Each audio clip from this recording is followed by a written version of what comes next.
Chers zèbres, chers non-zèbres, si vous faites de la méditation et que vous n'y arrivez pas, c'est normal. Sachez que c'est normal.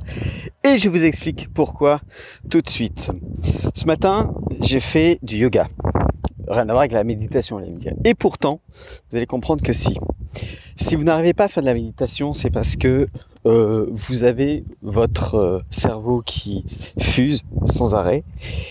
Et je ne sais pas si vous vous êtes rendu compte que lorsque vous pratiquez une activité physique, quelle qu'elle soit, intense ou pas forcément intense, juste après vous vous sentez bien, vous vous sentez zen, vous vous sentez cool. Et on vous dit, oui, en fait, pour que tu sois cool, il faut que tu fasses de la méditation. Alors, vous me connaissez, je tords le cou aux idées reçues comme toujours. Eh bien, c'est vrai et faux. Hein, voilà, c'est vrai et faux, c'est en partie vrai et en partie faux. Parce qu'en fait, ce qui va vous permettre de vous relaxer, c'est beaucoup plus l'activité physique. Et pourquoi je vous ai parlé de yoga? Parce que j'avais une intuition depuis, je sais pas, 2-3 ans à peu près. 2-3 ans, 4 ans, je sais même plus de combien de temps. J'avais fait des cours de méditation avec un maître praticien. Et je lui expliquais que contrairement à toutes les autres personnes, alors ça je ne sais pas pourquoi, peut-être que c'est moi qui ai un problème, hein. Peut-être que c'est moi qui suis un peu nul, hein. Mais je lui ai dit, mais je ne comprends pas cette espèce de body scan là, le côté de s'allonger et de penser à toutes ces zones. Moi ça marche pas quoi. Soit je m'endors, soit je pars encore dans des pensées pas possibles et c'est fini et je suis plus du tout zen. Je suis de plus en plus énervé, voilà. Et il m'avait dit, il faut que tu pratiques. Ouais, d'accord. J'ai pratiqué et j'ai pratiquement pas progressé. Voilà ce qui s'est passé. Parce que la méditation, en fait, n'est pas là pour vous calmer. Elle est là pour faire en sorte que vous ayez de moins en moins de pensées. Mais le coup de faites le vide dans votre tête, ne pensez à rien, ça n'existe pas. On peut pas, c'est pas possible. Hein. On est obligé de penser à quelque chose. Mais entre deux pensées, il y a de plus en plus de temps. Et c'est ça en fait que va amener la méditation à long terme. Et sur le body scan, il me disait de pratiquer. Ok, d'accord, mais non, mais ça va pas. Pour moi, ça n'allait pas. Et puis, je m'étais mis au sport. Et par un grand hasard, ou je ne sais pas, peut-être que j'avais envie à ce moment-là, juste après le sport, je me sentais assez détendu. Et je me suis dit, tiens, je vais faire de la méditation. Et là, bizarrement, ça fonctionnait un peu mieux. J'étais un peu plus zen.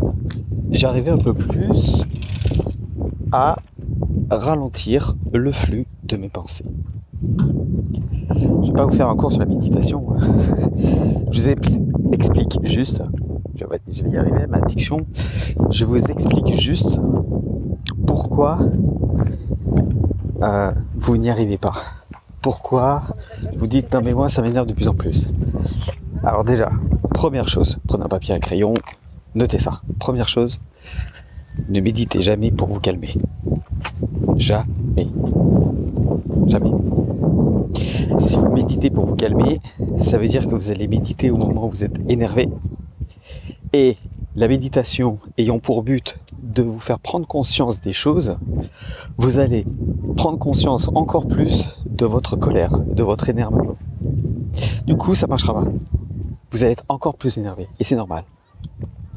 Deuxième chose, étant donné que je m'étais rendu compte qu'en faisant du sport juste après, c'était mieux, intuitivement, je m'étais dit, mais peut-être qu'il faut faire du sport avant. Peut-être qu'il faut se dépenser avant.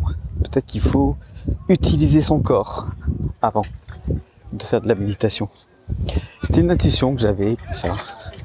Et donc ce matin, à la fin de mon cours de yoga, presque à la fin, on était tellement tous détendus que la prof nous dit, voilà, vous êtes prêts pour la méditation. Et moi j'avais entendu aussi dans un autre cours que le yoga n'était en fait qu'une préparation à la méditation.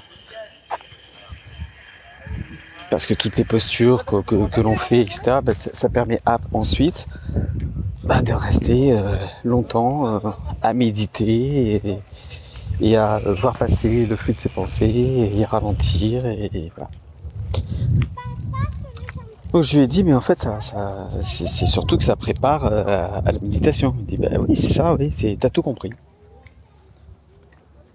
T'as tout compris. Et elle a ajouté que justement le fait de passer par le corps et donc d'utiliser son corps pour se dépenser, pour faire circuler l'énergie, ça permettait justement de faire baisser le stress, de faire baisser la colère, de faire baisser l'angoisse, de faire baisser la peur. C'est pour ça qu'on vous conseille de faire du sport. Après le problème ça va être de choisir le sport qui convient, qu'il faut. Ça c'est un autre problème. Mais quel sport vous allez faire, bon, ça c'est à vous de voir. Mais si vous trouvez un sport qui vous intéresse, un sport qui vous permet d'aller loin, un sport qui vous permet de vous dépenser, essayez de faire du sport avant même de méditer. Faites-le et dites-moi dans les commentaires si ça fonctionne. Normalement, vous allez voir une différence drastique. Parce que le fait de passer par le corps va faire baisser le niveau de stress. Pourquoi ? Parce que vous allez enlever du cortisol et générer l'inverse du cortisol, l'hormone dont je ne me rappelle plus le nom. C'est quoi ? DHEA, voilà, la DHEA. Vous allez fabriquer vous-même de la DHEA en faisant du sport et ensuite en méditant. Mais de faire du sport, de l'activité physique, d'utiliser votre corps. Donc, utiliser votre corps, ça peut être n'importe quoi. Ça peut être marcher pendant 30 minutes. Ça peut être, aller pour les plus physiques, faire 2 allers-retours dans l'escalier, en faisant ça un étage ou 2, ou 2 étages. Aller-retour dans l'escalier. Ça aussi, ça va vous permettre pas mal de choses. Vous permettre justement vous êtes crevé, hein, ça c'est sûr. Mais vous allez vraiment vous sentir bien après. Et à ce moment-là, vous êtes prêt pour la méditation. C'est à ce moment-là que vous allez pouvoir dire ok, maintenant c'est cool, je vais pouvoir méditer. Je vais pouvoir m'allonger et laisser aller le flux de mes pensées. Parce que vous êtes tellement crevé à la fin que normalement vous n'allez pas penser à grand chose, si ce n'est à récupérer. Et cette récupération par la méditation va vous permettre justement de ralentir le flux de vos pensées. Et vous ne serez plus en train de vous dire « Ah mais j'ai trop de pensées, j'arrive pas, je suis stressé, je suis énervé, j'ai le corps qui est tout vibrant. » Oui. C'est normal si vous faites pas de sport avant. Parce que vous avez trop d'énergie. Cette énergie, il faut d'abord la dépenser. Cette énergie, elle est contre-productive pour la méditation. Parce que le but, c'est pas que l'énergie circule, le but c'est, une fois de plus, de prendre conscience des choses et de faire en sorte de diminuer le flux des pensées. Et en diminuant le flux des pensées, petit à petit, vous atteignez un état zen, un état calme. Il n'y a qu'à regarder l'océan avec les vagues. Vous avez l'accalmie à un moment donné. Mais cette accalmie, elle fait suite à toutes les vagues qu'il y a eu. Ah oui, il faut régénérer un peu. Et la régénération de la houle, voilà, je suis un peu ésotérique là, mais ça se fait par cette accalmie. Il y a de la houle, puis d'un coup il n'y en a plus, l'accalmie est là, il n'y a plus de vagues, et c'est un lac, ça devient presque un lac, ou des petites vaguelettes, mais c'est un lac. Et bien, c'est pareil pour vous, hein, en fait. Vous dépensez toute votre énergie, et après, vous êtes au top pour commencer votre méditation. Podcast court, mais podcast essentiel si vous voulez faire de la méditation. Alors, si vous voulez faire de la méditation, vous avez Jeanne Chaufachin qui a créé une formation que j'ai suivie. Vous avez tous les liens juste en dessous dans ce podcast, dans la ligne de description. Vous pouvez prendre rendez-vous avec moi si vous avez un problème qui vous empêche de dormir sur, je sais pas, votre couple ou alors votre travail, votre activité professionnelle. C'est en dessous que ça se passe. Vous prenez rendez-vous. Voilà, pendant 1 heure on en discute. Et puis après, je vous explique comment on peut aller plus loin, soit vous tout seul, soit avec moi. Et on en parle ensemble. Et c'est plutôt sympa, mais bon, voilà.